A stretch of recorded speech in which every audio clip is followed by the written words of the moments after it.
the high privilege and distinct honor of presenting to you His Excellency Benjamin Netanyahu, Prime Minister of Israel.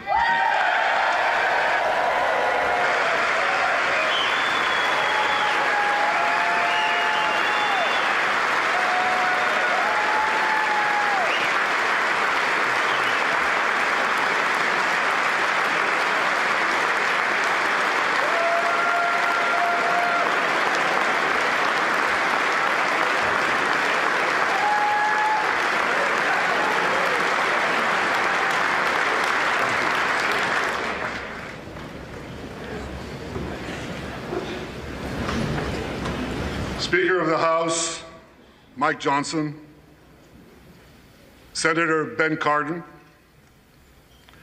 Minority Leader Hakeem Jeffries, Senate Majority Leader Chuck Schumer, Senate Minority Leader Mitch McConnell, Senators, members of Congress, distinguished guests.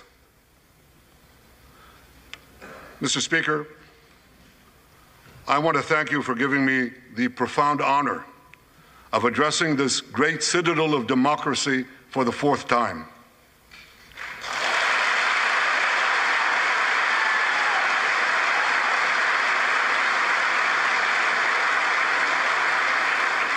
We meet today at a crossroads of history.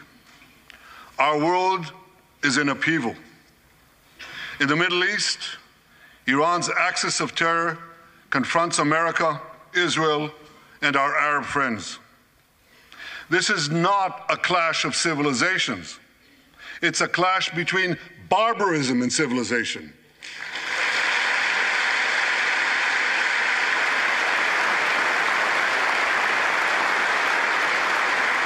It's a clash between those who glorify death and those who sanctify life.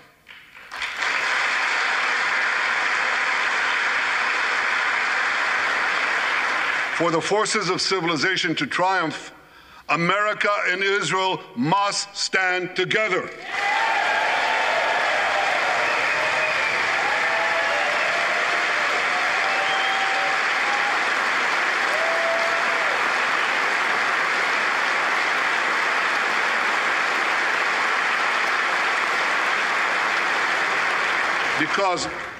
Because when we stand together, something very simple happens.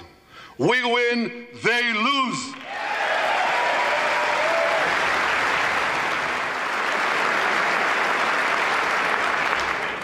Ladies and gentlemen, like December 7th, 1941, and September 11th, 2001, October 7th is a day that will forever live in infamy. It was the Jewish holiday of Simchat Torah. It began as a perfect day, not a cloud in the sky. Thousands of young Israelis were celebrating at an outdoor music festival. And suddenly, at 6:29 a.m., as children were still sleeping soundly in their beds in the towns and kibbutzim next to Gaza, suddenly heaven turned into hell. 3,000 Hamas terrorists stormed into Israel. They butchered 1,200 people from 41 countries, including 39 Americans. Proportionately, compared to our population size, that's like 20 9/11s in one day. And these monsters, they raped women, they beheaded men, they burned babies alive, they killed parents in front of their children, and children in front of their parents. They dragged 255 people, both living and dead, into the dark dungeons of Gaza. Israel has already brought home 135 of these hostages, including 7 who were freed in daring rescue operations.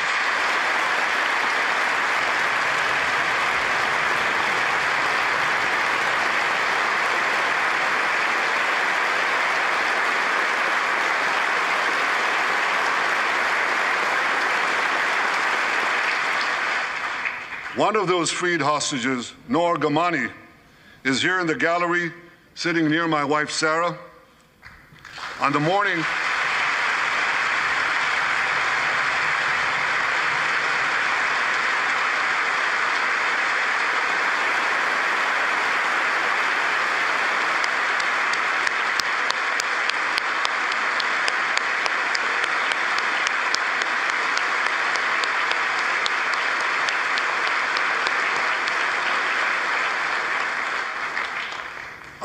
of October 7th, the entire world saw Noah's look of desperation as she was violently abducted to Gaza on the back of a motorcycle.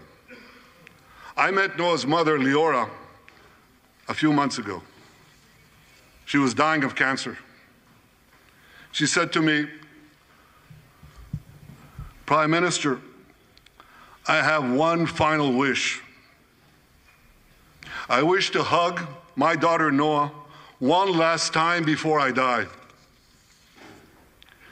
2 months ago, I authorized a breathtaking commando rescue operation.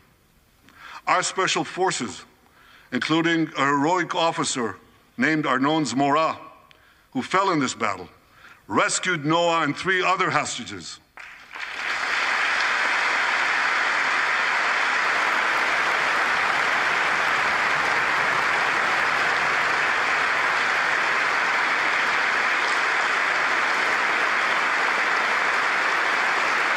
Noah, I think it's one of the most moving things. When Noah was reunited with her mother, Leora, and her mother's last wish came true. Noah, we're so thrilled to have you with us today. Thank you.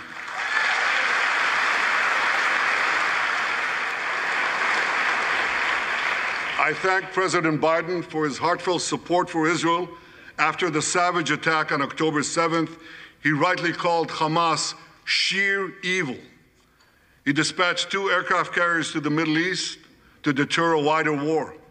And he came to Israel to stand with us during our darkest hour, a visit that will never be forgotten.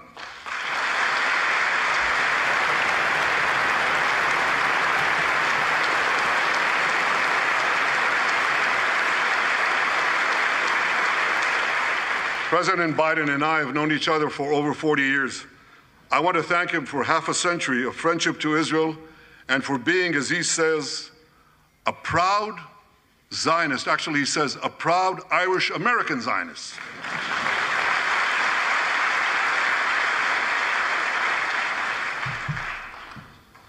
My friends, for more than 9 months, Israel's soldiers have shown boundless courage. With us today,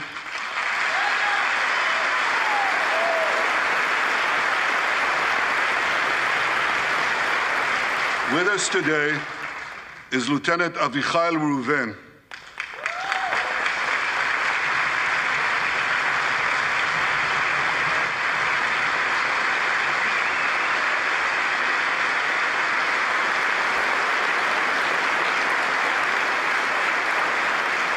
Avichai is an officer in the Israeli paratroopers. His family immigrated to Israel from Ethiopia. In the early hours of October 7th, Avichai heard the news of Hamas's bloody rampage. He put on his uniform, grabbed his rifle, but he didn't have a car. So he ran 8 miles to the front lines of Gaza to defend his people.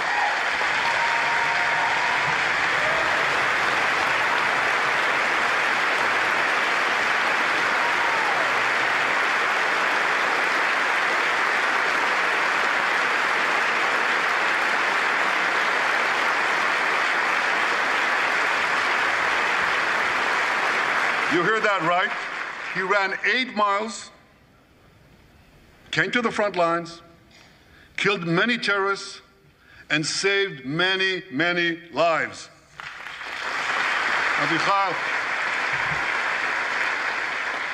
we all honor your remarkable heroism. Another Israeli is with us here today, and he's standing.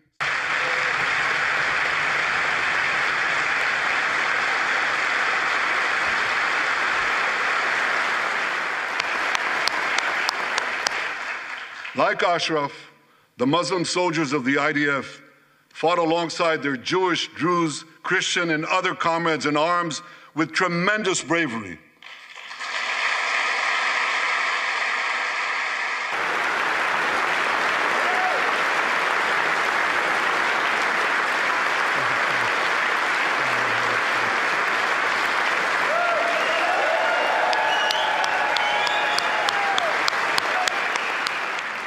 My friends, these are the soldiers of Israel, unbowed, undaunted, unafraid.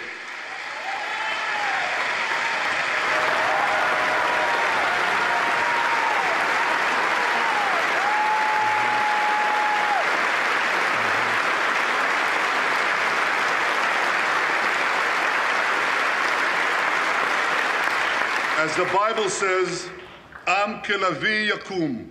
They shall rise like lions. They have risen like lions. The lions of Judah, the lions of Israel.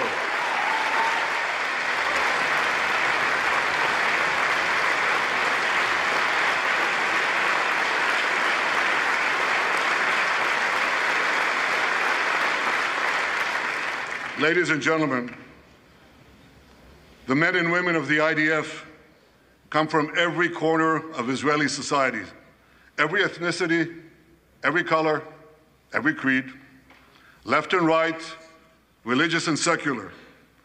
All are imbued with the indomitable spirit of the Maccabees, the legendary Jewish warriors of antiquity.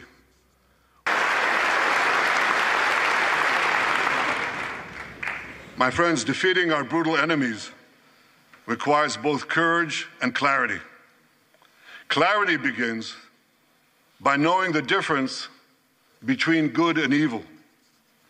Yet incredibly, many anti-Israel protesters, many choose to stand with evil. They stand with Hamas. They stand with rapists and murderers. They stand with people who came into the kibbutzim, into a home. The parents hid the children, the two babies, in the attic, in a secret attic. They murdered the families. The parents, they found the secret latch to the hidden attic, and then they murder the babies. These protesters stand with them. They should be ashamed of themselves.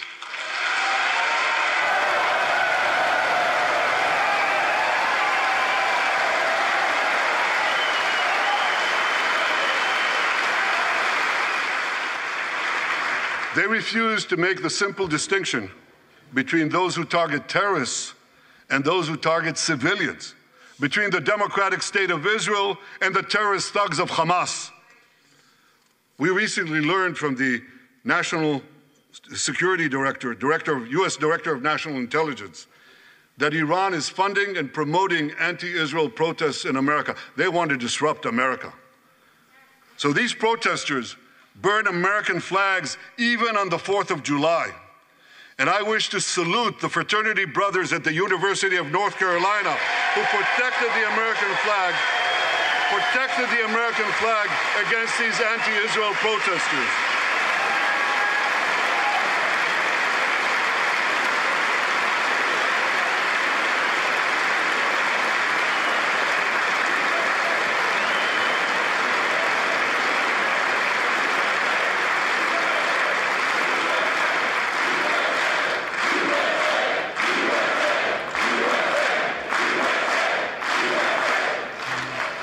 For all we know, Iran is funding the anti-Israel protests that are going on right now outside this building. Not that many, but they're there, and throughout the city.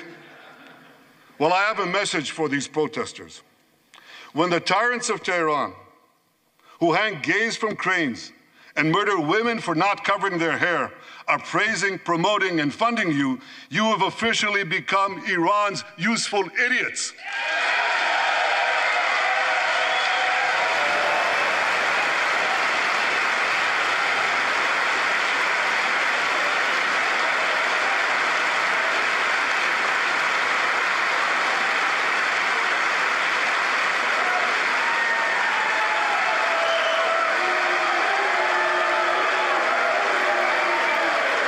Some of these protesters, it's amazing, Absolutely amazing. Some of these protesters hold up signs proclaiming gays for Gaza.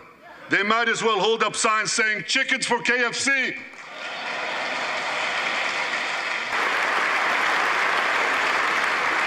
Working together, I'm confident that our two nations will vanquish the tyrants and terrorists who threaten us both.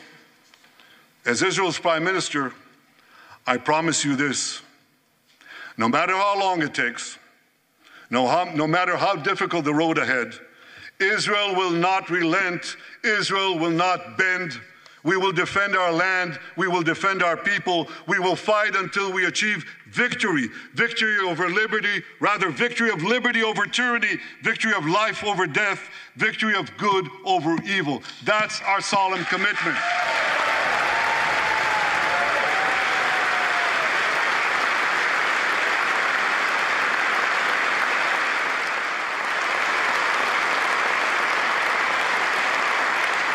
Through thick and thin, in good times and in bad, Israel will always be your loyal friend and your steadfast partner. On behalf of the people of Israel, I came here today to say thank you, America. Thank you for your support and solidarity. Thank you for standing in Israel, with Israel, in our hour of need. Together we shall defend our common civilization. Together we shall secure a brilliant future for both our nations.